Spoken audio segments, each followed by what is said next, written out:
And welcome to another math video. In this one, we're going to finish up section 2-3 that we did polynomial long division in the last video. This one will cover synthetic division.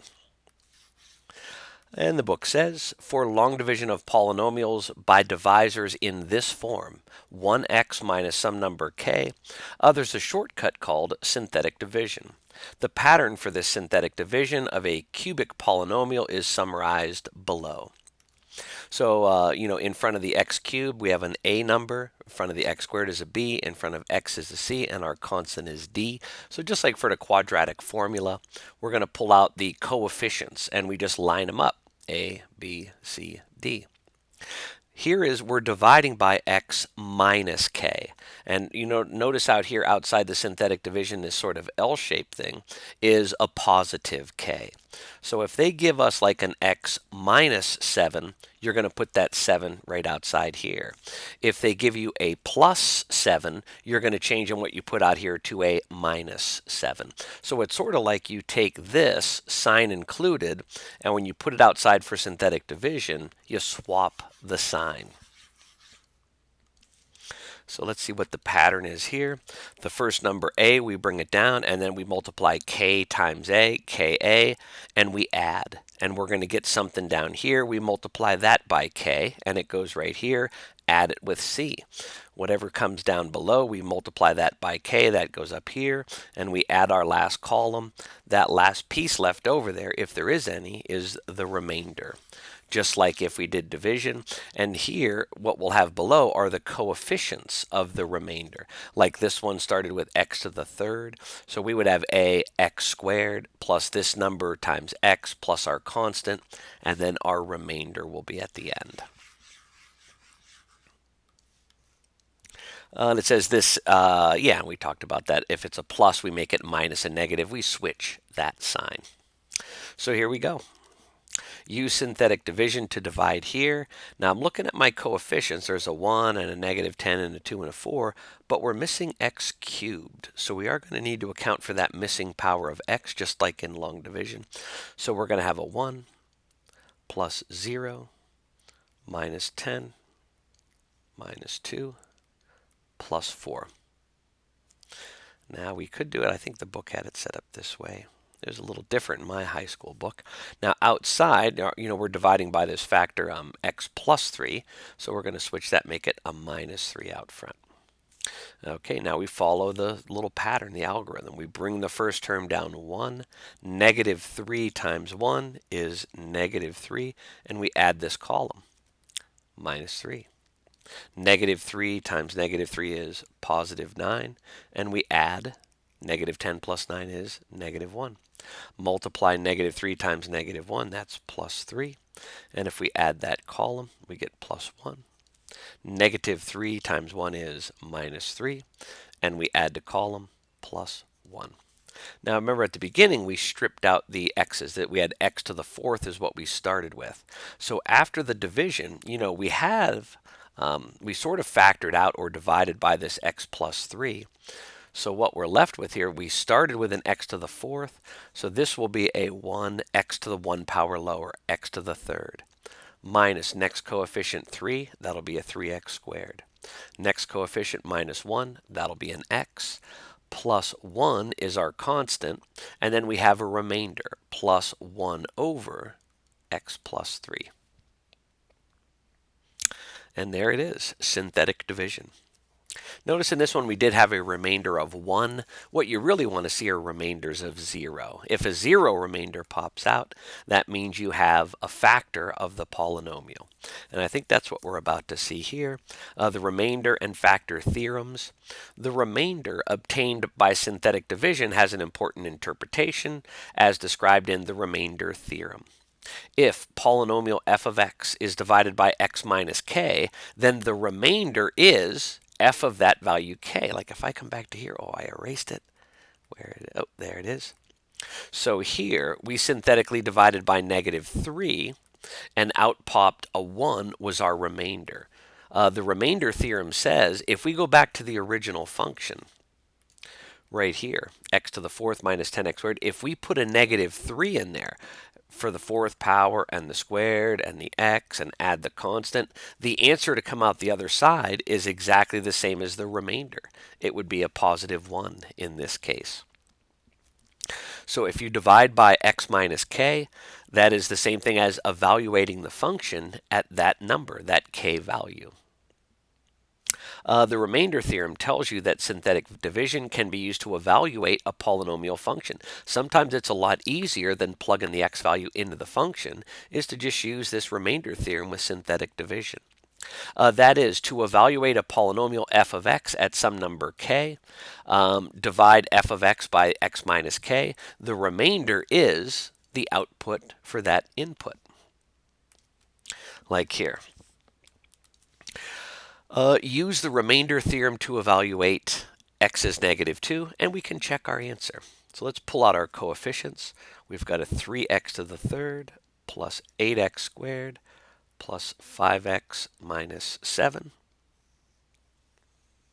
And here it tells us right here x is negative 2. You know, if we were to add the 2 to the other side, it would look like this. X plus 2 would be our factor. So to put a number out here, this is where we'd switch the sign, make it a negative 2. Or since they just gave it to us and said x equals negative 2, we put a negative 2 out front. Drop down to 3. Multiply. Negative 2 times 3 is negative 6. We add that to negative 8 and get 2. Multiply negative 2 times 2 is negative 4. Add those together, you get a plus 1. Negative 2 times 1 is negative 2. And if we add those together, we get negative 9. See, now that wasn't bad. We just did a little synthetic division, and out popped the negative 9 when we divided by that negative 2. Let's see if we get the same thing by checking it by evaluating. So we have 3x cubed plus 8x squared plus 5x minus 7. But in those parentheses now goes a negative 2. So negative 2 cubed is negative 8. Negative 8 times 3 is negative 24. We square the negative 2. That becomes a 4. 4 times 8 is 32. And then plus 5 minus 2, that'll turn into a negative 10. And minus 7 more. So let's see, if we combine the first two, 32 minus 24 is 8. And then we have here minus 17. 8 minus 17 is negative 9. Same thing. But doing it this way, there's always a chance to lose a negative when you're cubing or, making some simple mistake, working that negative 2 through the function. The synthetic division went pretty smooth, pretty clean. And we got the same answer either way. Okay, so here's some practice problems for you. Synthetically divide this here by x plus 2, and then use the remainder theorem to find each function value given. And here it says check each value. I'd say, looking through there, just at least check A. The negative one's not hard to run through there. And I'll trust your synthetic division skills on the rest. So pause the video, try the problems, and then start it up and see if you got them right.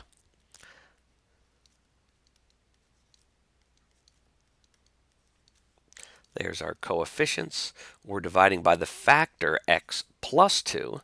So if we move the 2 to the other side, it'll be x is negative 2. That's what's going outside for our synthetic division. Negative 2, bring down the 5. Negative 2 times 5, negative 10. Add the column. Multiply that by negative 2, you get plus 4. Add the column. Negative 2 times 3, negative 6. Add the column, 0. There is a 0 remainder. Now we're not done because it says use synthetic to divide it. And what we have down here are just the coefficients. We started with a cube and we divided by x. So that means our first term down here will be a 5x squared minus 2x to the first plus 3 with a 0 remainder.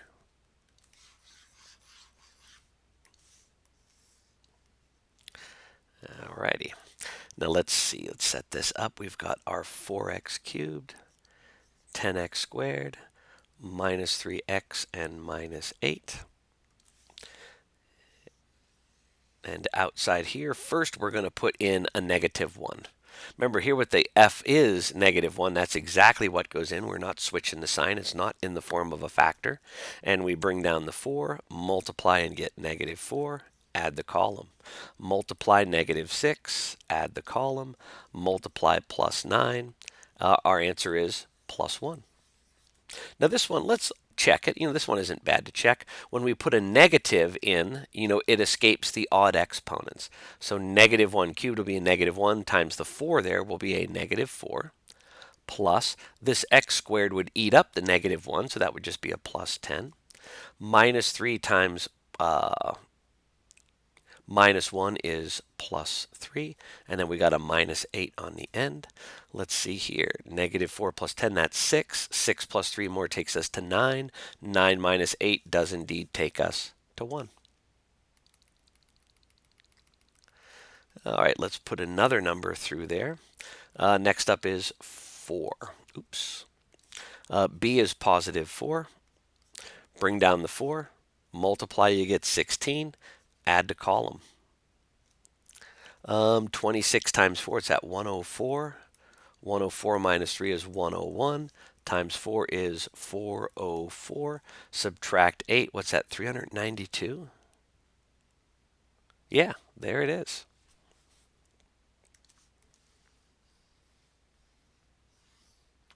Next up is a half.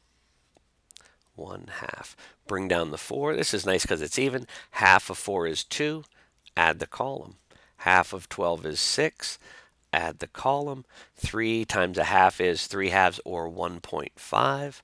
1.5 minus 8. What the heck is that going to be? -6.5? Yeah, because another -1/2 would take us to 7. One more. Yeah, that should do it right there. -6.5.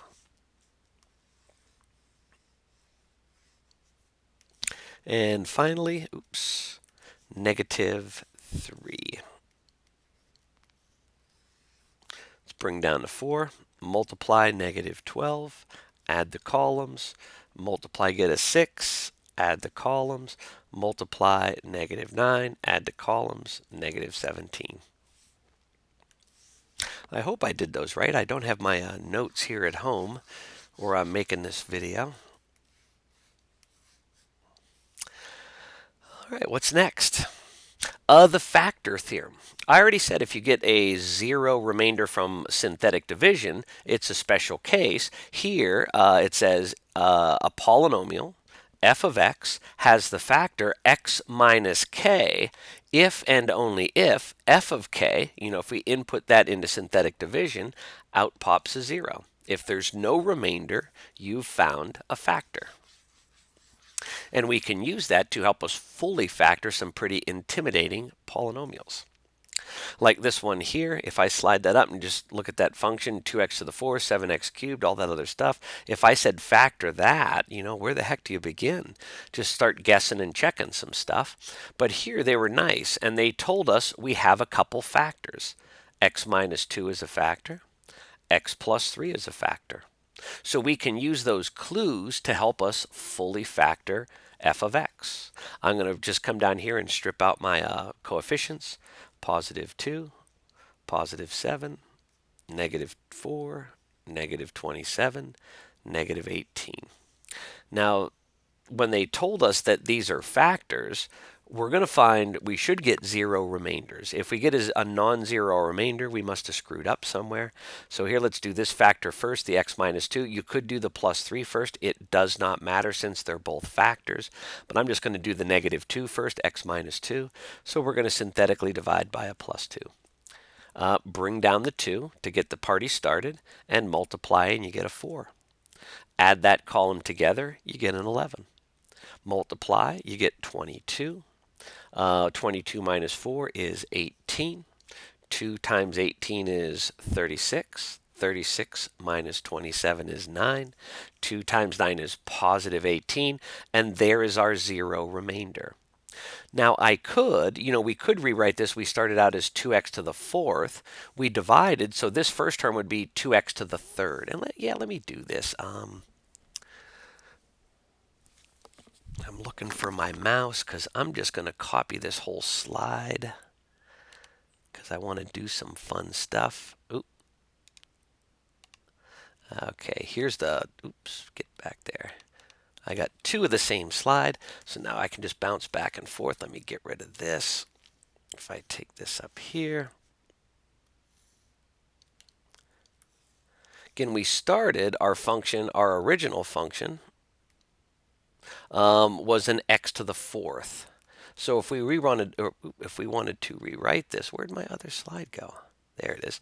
We started with a fourth, so this would be 2x to the third plus 11x squared plus 18x plus 9, 0 remainder. And remember, this is a polynomial we can keep factoring, but we still have an x minus 2 factor. Since we divided it out, it's still out there. And we now have these new coefficients. But what we're going to do is divide again. I'm going to switch to red ink. I'm going to pick up right where this one left off, and we're going to divide out the x plus 3 factor. So if I come back to this one, I'm just going to do another line here. Why is my pen not, there we go. So here we're going to pull out, why is this, it just doesn't work on this side. There we go. Let me try a different ink.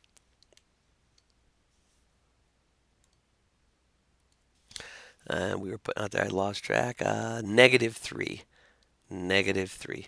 So we bring down the 2 and we multiply and get -6. 11 minus 6 is 5. Multiply by the -3, -15. Add those up and get a 3. -3 times 3 is -9. Another 0 remainder. So again, we started at x to the fourth, and then this 2 up here would have been x to the third. So that means down here, this 2 is 2x squared. We'll have a plus 5x and a plus 3.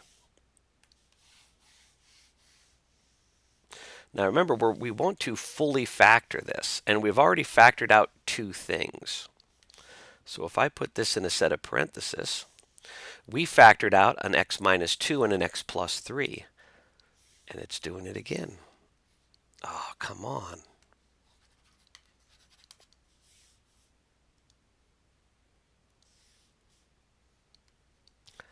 I wonder, cock.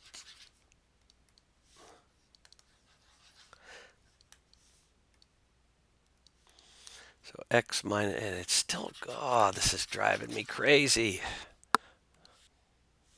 Okay, I finally got them in there. We got an x minus 2 factor. We've got an x plus 3 factor. Because the directions here, it says, then find the remaining factors. So they started us from a really hard position, but they gave us a couple of the factors. And then we synthetically divided them. Now we're down to here.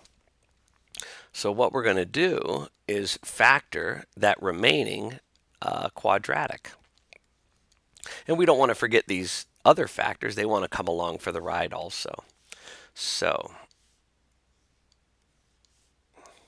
see, 2x squared has to be 2x times a 1x.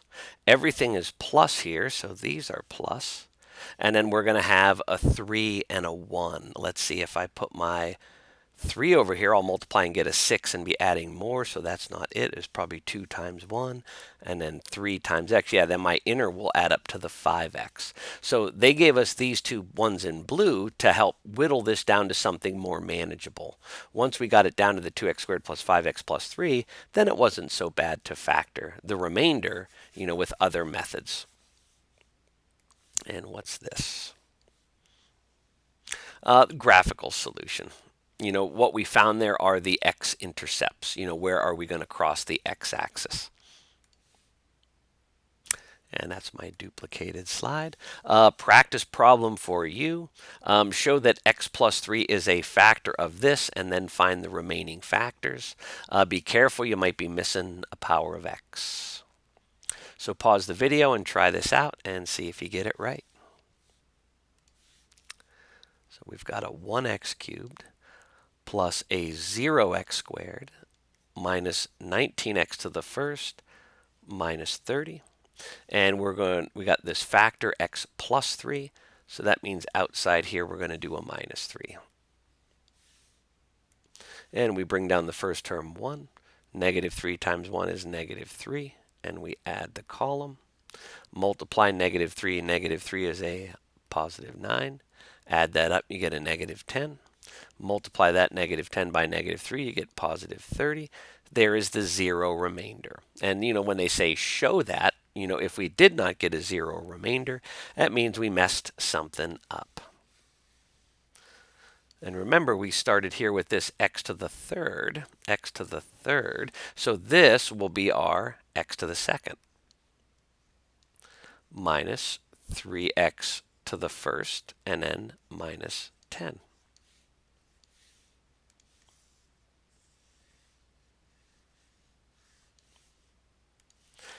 Okay, and we don't want to, forget the fact that we did sort of factor 1 out already. We have an x plus 3 factor we pulled out. We don't want to lose track of that because our final answer, that will be one of the final factors. But now it looks like in here, we can factor this farther. X squared has to be x times x. Two numbers that multiply to 10 add up to negative 3. It's going to be 2 times 5. And to get the negative 3, we'll want a minus 5, and we can make that a plus 2. And there's our factors. Just a little summary here. Not even really a summary, just a little recap there of the section. And I think that's the end. Yeah, look for the homework on WebAssign. I'll see you in the next video.